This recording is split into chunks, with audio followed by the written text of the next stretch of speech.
हर शहर की अपनी एक कहानी होती है। कुछ कहानियां जीवन से भरी होती हैं और कुछ खामोशी में दबी होती हैं। आज हम उन शहरों की ओर चलेंगे जहां कभी जिंदगी का शोर था और अब पसरा है सन्नाटा। क्या आपने कभी सोचा है, इमारतें, सड़कें, लेकिन इंसान एक भी नहीं। ये हैं सिटीज फ्रोजन इन टाइम। इन शहरों की दीवारें, सुनसान गलियां और वीरान कमरे हमें एक सवाल पूछती हैं, क्या समय सचमुच रुक सकता है? आइए इस रहस्यमयी यात्रा में मेरे साथ चलिए, जहां इतिहास, त्रासदी और प्रकृति की ताकत ने शहरों को हमेशा के लिए बदल दिया। चलिए समय में जमे हुए शहरों की दास्तान शुरू करते हैं। प्रिपियात, एक सपना, एक त्रासदी, एक अधूरी दास्तान। 1970 में बसाया गया यह शहर चेरनोबिल न्यूक्लियर पावर प्लांट के कर्मचारियों और उनके परिवारों के लिए था। यहां विशाल अपार्टमेंट, स्कूल, अस्पताल, मनोरंजन पार्क, हर सुविधा थी। एक आदर्श जीवन का सपना था। गलियों में बच्चों की हंसी गूंजती थी, बाजारों में रौनक थी, हर कोना जीवन से भरा था। लेकिन 26 अप्रैल 1986 की रात चेरनोबिल रिएक्टर में विस्फोट हुआ। रेडिएशन की अदृश्य लहरें पूरे शहर में फैल गईं। सुबह तक प्रीपियट के लोग खतरे से अनजान थे। 24 घंटे के भीतर शहर खाली करने का आदेश आया। लोग अपना सब कुछ छोड़कर चले गए, घर, सामान, पालतू जानवर। 50,000 से ज्यादा लोग हमेशा के लिए प्रीपियट छोड़ गए। आज प्रीपियट की पहचान उसकी वीरानी है। स्कूलों में किताबें खुली हैं, कक्षा में आखिरी तारीख जमी हुई है, सिनेमा हॉल की कुर्सियां धूल से ढंकी है। सबसे डरावना है प्रिपियाट का फेरिस व्हील, जो अब चुपचाप हवा में ठहरा है। इमारतें, अस्पताल, होटल सब खड़े हैं, लेकिन उनमें सिर्फ सन्नाटा है। खिड़कियों से झांकती धूल, दरारों से उगती घास और हर जगह फैला रेडिएशन प्रिपियट को गोस्ट सिटी बना देता है। यहां कदम रखते ही एक अजीब सी ठंडक महसूस होती है, जैसे शहर अपनी पुरानी यादों को थामे बैठा है। प्रिपियट की ट्रेजेडी ने दुनिया को दिखाया कि तकनीकी तरक्की के साथ कितना बड़ा खतरा छिपा हो सकता है। रेड फॉरेस्ट के किनारे खड़े प्रिपियट के खंडहर अब ग्रिम रिमाइंडर हैं कि हम प्रकृति के सामने हमेशा छोटे ही रहेंगे। प्रिपियट की कहानी सिर्फ त्रासदी नहीं, चेतावनी है कि इंसानियत और प्रकृति की सीमाओं को कभी नहीं भूलना चाहिए। जब लोग चले जाते हैं तो सबसे खूबसूरत जगह भी खंडहर बन जाती है। प्रिपियट समय में जमे हुए शहरों की सबसे मार्मिक कहानी है, जो हमेशा याद रहेगी। अब हम चलते हैं जापान के हशिमा आइलैंड की ओर, जिसे बैटलशिप आइलैंड भी कहते हैं, क्योंकि इसकी आकृति एक युद्धपोत जैसी दिखती है। समुद्र के बीचों बीच यह कंक्रीट का द्वीप कभी मित्सुबिशी की कोयला खदान का गढ़ था, जहां जीवन और मेहनत दोनों की गूंज सुनाई देती थी। 1887 में यहां कोयला निकाला गया और 1969 तक यहां 5,000 से ज्यादा लोग रहते थे, जो इसे दुनिया के सबसे घनी आबादी वाले स्थानों में से एक बनाते थे। छोटे अपार्टमेंट्स, स्कूल, मंदिर, बाजार, सब कुछ एक छोटे द्वीप पर सिमटा हुआ था। यहां की इंजीनियरिंग कमाल की थी। जापान की पहली रीइंफोर्स्ड कंक्रीट बिल्डिंग्स, चारों ओर मोटी दीवारें जो समुद्री तूफानों से सुरक्षा देती थीं। लेकिन 1970 के दशक में कोयले की मांग घटी और 1974 में खदान बंद हो गई, जिससे सब कुछ बदल गया।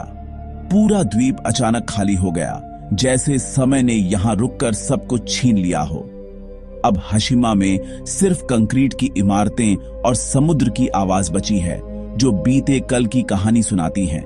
विशाल अपार्टमेंट्स की खिड़कियों से हवा गुजरती है, गलियों में जंग लगा मलबा फैला है और हर कोना वीरान है।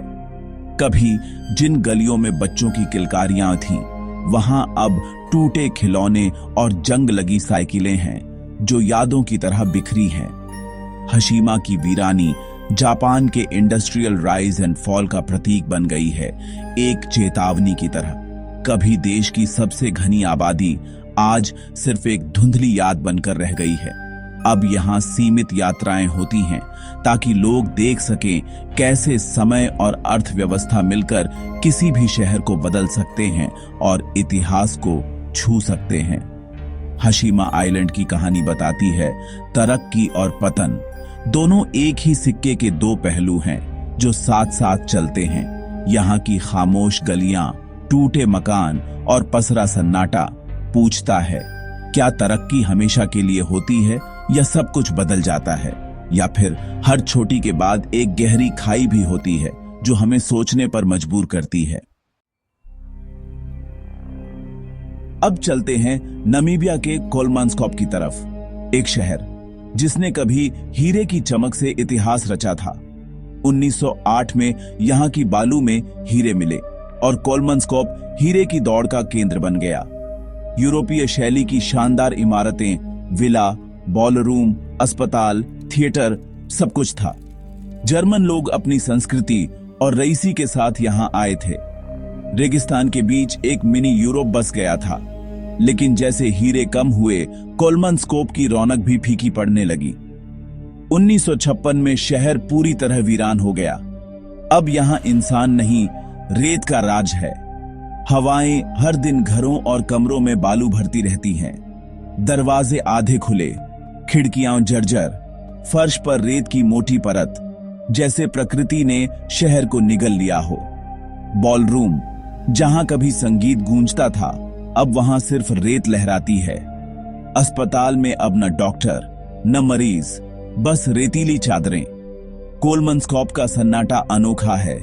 सुबह की रोशनी में लगता है जैसे यूरोप की आत्मा अब भी यहां भटक रही हो। यहां आकर एहसास होता है प्रकृति कितनी ताकतवर है। इंसान चाहे जितना भी बड़ा सपना देख ले, एक दिन सब कुछ रेत में मिल जाता है। आज कोलमांस्कॉप एक टूरिस्ट अट्रैक्शन है।